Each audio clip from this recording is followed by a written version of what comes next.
जो ये शायरी सुनाते हैं, तब तुम लोग जो बातें करते हो ना बेटा, जैसे तुम लोगों की एज में, मुझे नहीं पता किसी ने तुम्हें समझाया कि नहीं समझाया, लेकिन मुझे ऐसा लगता है बीइंग अ टीचर ये मेरी जिम्मेदारी है, मैं तुम लोगों को इस बारे में बता दूं थोड़ा सा, क्योंकि मैंने जीवन के कई पड़ाव तुमसे ज़्यादा, प्यार मोहब्बत, ये किसी के प्रति लगाव, इंटीमेसी, ये बिल्कुल नेचुरल प्रोसेस है। इसमें ऐसा नहीं है कि सिर्फ तुम ही इस उम्र से गुजर रहे हो, तुम्हारे पेरेंट्स, तुम्हारे दादा दादी, हम, अब अगली पीढ़ी तुम, ये एक एहसास है। लेकिन ये खूबसूरत एहसास बेटा कई लोग बहुत गलत तरीके से सोसाइटी में पेश करते हैं। जैसे इंटीमेसी होना, किसी के प्रति लगाव होना, किसी को हम बहुत ज़्यादा पसंद करते हैं, ये खूबसूरती भरे एहसास हैं।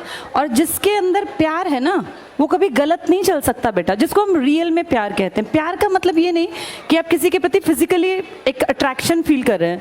प्यार का मतलब है आप उस इंसान की खूबसूरती को महसूस कर रहे हैं और आप उसको एक अच्छा इंसान बनने में मदद कर रहे हैं। इंसान का मतलब होता है मानवता के लिए जीना, समाज के लिए कुछ बेहतर करना। तो असली प्यार वो है जो आपको आपका बेहतर वर्जन बना दे, आप जिस काबिल हैं। हर आदमी के अंदर ना कोई काबिलियत है। कोई भी लड़की किसी लड़के की लाइफ में अगर है, या किसी लड़की की लाइफ में कोई लड़का है, तो बेटा वो सही है या गलत, इस बात का अंदाज़ा इस चीज़ से लगाया करो कि उसके आने से तुम्हारे जीवन में क्या प्रभाव पड़ेगा। वो अगर तुम्हें गलत रास्ता दिखा रहा है या दिखा रही है, क्योंकि आजकल ये प्रॉब्लम सिर्फ लड़कों की नहीं है बेटा, कितने ही लड़के भी बेचारे इस तरह के गलत रिलेशंस का प्रभाव ये पड़ता है कि उन बेचारों की लाइफ स्पॉइल हो जाती है। मैं तो तुम दोनों के कैरेक्टर में दोनों को जज कर सकती हूँ। ये लड़कियों की भी जिम्मेदारी है बेटा, किसी के इमोशंस के साथ खेलना नहीं होता। किसी रिलेशन में अगर तुम आओ तो इस बात को मानो बेटा। अब देखो, बातचीत नहीं करो, ये बातें तुम्हारे माँ बाप कभी नहीं समझाएंगे जो गलत है। मेरी बेटी खुद भी बड़ी हो रही है, मैं अपनी बेटी को भी ये सलाह देती हूँ। तुम मुझसे बड़े हो इसलिए तुम्हें थोड़ा सा और डिटेल में बात कर रही हूँ। अपना जीवन साथी अपनी मर्जी से चुनना कतई गलत नहीं है। ये मैं तब कह रही हूँ जब मैं खुद एक बेटी की माँ हूँ, और ये मैं उसको भी कहती हूँ कि बेटा अपने आप को काबिल बनाना, इस काबिल बनाना कि अगर तुमसे जिंदगी में गलती हो भी जाए, कई बार ऐसा नहीं है, ऐसा बिल्कुल नहीं है कि इंसान गलती नहीं करता, हर इंसान गलती करता है। और बहुत पढ़े लिखे काबिल लोग भी कई बार जीवन साथी गलत चूज कर लेते हैं। तो इसका ये मतलब नहीं कि अपनी जिंदगी को नरक बना के काट दें, लेकिन जब आप अपने जीवन साथी का चयन करें तो इस बात का ध्यान रखें कि ये जिंदगी सिर्फ 2 दिन की नहीं है। आपको उस जीवन साथी के साथ अपने, जब आप सामने दिखाते हैं ना बेटा, जब हम किसी रिलेशन में होते हैं तो हम बेस्ट बन के दिखाते हैं। आप सबसे बेहतरीन कपड़े पहन के जाएंगे, आप पूरा स्मार्ट बन के जाएंगे, लेकिन जब आप घर में होंगे तो आपकी जो रियलिटी है उस इंसान को वो भी देखनी है कि आप घर में किस तरीके से रहते हैं, आपकी जबान कैसी, आप बातें कैसे करते हैं।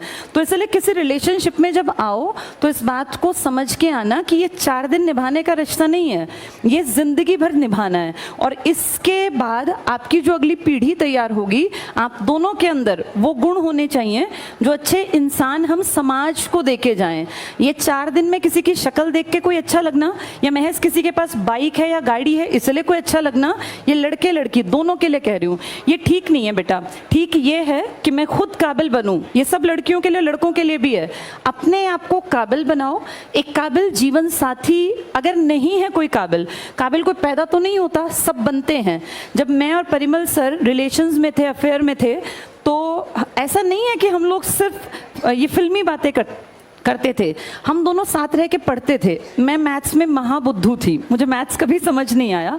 ये कहीं ना कहीं मेरा एक बचपन में एक डर बैठ गया था मैथ्स के टीचर का, जबकि मैं बाकी सब सब्जेक्ट्स में बहुत परफेक्ट थी। मेरे साइंस में 100 में से 95 नंबर थे। तब CBSE में 25 नंबर का इंटरनल पेपर होता था और 75 नंबर का बाहर का।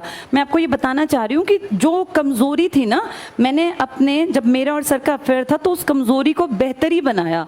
मेरे DSSB में 20 में से 20 नंबर का मैथ्स आता था, अभी भी 20 का ही आता है वहाँ, मेरे 12 नंबर आ गए थे, 12 या 14 के आसपास।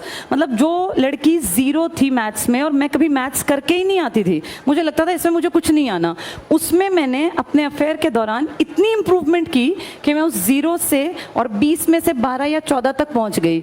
ये बता रही हूँ आपको कि आप जिस रिलेशन में है ना, वो आपके बेस्ट को बाहर निकाले तो आप सही इंसान के साथ हैं। और अगर आप किसी भी लड़की के साथ हैं या किसी लड़के के साथ हैं जो आपको पढ़ाई से हटा रहा है, तो ये रिलेशन आपके फायदे का नहीं है बेटा। कभी भी दो लोग जब एक रिश्ता उनके बीच में है तो उस रिश्ते में दोनों की बराबरी होनी चाहिए और वो दोनों का बेस्ट बाहर निकाले। ये लड़कों के लिए भी है बेटा। कई बार मैं देखती हूँ इस तरह के केसेस बहुत नॉर्मल है जिसमें लड़कियां जो हैं लड़कों का गलत तरीके से इस्तेमाल करती हैं, गिफ्ट्स लेती हैं, पैसे ले लेती हैं। मैं सिर्फ लड़कियों की बदनामी नहीं कर रही हूँ, लेकिन ऐसा भी है। ये तुम्हें भी देखना पड़ेगा कि हम जिस लड़की के साथ, और बेटा ये ना टाइम पास की चीज़ें नहीं होती, जिंदगी बार बार नहीं मिलती।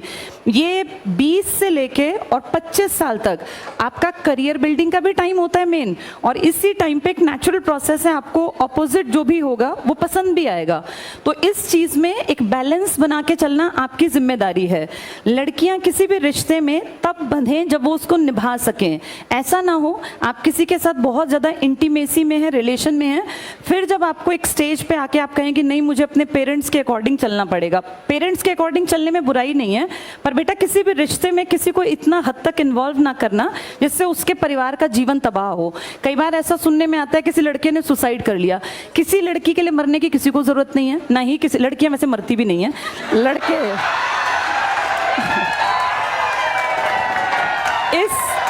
इस मामले में लड़के थोड़े ज़्यादा इमोशनल हो जाते हैं बेटा। जैसे कई बार हम सोचते हैं कि लड़कियां इमोशनल हैं, लड़के भी बहुत इमोशनल होते हैं। और मैंने तो लड़कों को अपने लाइफ में हर रूप में देखा, पिता के रूप में, भाई के रूप में, हस्बैंड के रूप में, बेटे के रूप में। इसलिए मैं बता रही हूँ कि किसी के इमोशंस के साथ खिलवाड़ नहीं करना चाहिए। पहले ये कहानी सिर्फ लड़कों के बाट पर थी कि लड़के ऐसा करते हैं, लेकिन आज हम देखते हैं बहुत सारे रिलेशंस में लड़कियां भी गलत हैं। ये सबको मिलके समझना है। एक खूबसूरत रिश्ता वो है जिसमें बराबरी का एहसास हो, कोई किसी को बेवकूफ़ ना बनाए बेटा। ये विश्वास पे टिकती हैं चीज़ें, और ट्रस्ट दोबारा नहीं पैदा होता। किसी भी इंसान पे दोबारा ट्रस्ट नहीं होगा। जहाँ फेथ नहीं है वहाँ रिलेशंस नहीं बनाने चाहिए, वहाँ रिश्ते आगे नहीं बढ़ाने चाहिए। रिश्ता सबसे खूबसूरत वो है जो आपके बेस्ट को बाहर निकाले। अगर आपको कोई पढ़ाई से रोकता है, कोई आपको ये कहे कि भाई चलो चैटिंग कर लेते हैं, पढ़ाई बाद में हो जाएगी, तो वो तो ये सोचो तुम्हें पीछे ले गया वो, चाहे वो लड़का है चाहे लड़की है। होना ये चाहिए कि तू अपने इतने चैप्टर तैयार कर, मैं अपने इतने चैप्टर तैयार करूं, इसके बाद टाइम मिला तो हम बात करेंगे, नहीं तो फिर हम कल और स्पीड बढ़ा के अपनी चैप्टर्स को पूरा करके फिर बातचीत कर लेंगे। तो इस चीज़ को समझना, ये तुम्हारी उम्र में ना ये सब चीज़ें फैसिनेटिंग लगती हैं कि पता नहीं ये क्या चीज़ है। और बेटा जिनकी गर्लफ्रेंड बॉयफ्रेंड नहीं है वो महा खुश हैं, उनको चाहिए पढ़े लिखे और आगे बढ़ें। ये कोई ऐसी चीज़ नहीं है कि जिसको हवा बना दिया जाए कि अगर हमारे पास कोई रिलेशन नहीं है तो हम पिछड़े हुए हैं, ऐसा बिल्कुल नहीं है। और ईश्वर ने ना आपके लिए जिसको चुना है वो आपको अपने आप मिल जाना है। बस आप अपने लक्ष्य पे फोकस रखो कि पढ़ना है, लिखना है, काबिल बनना है। All the best.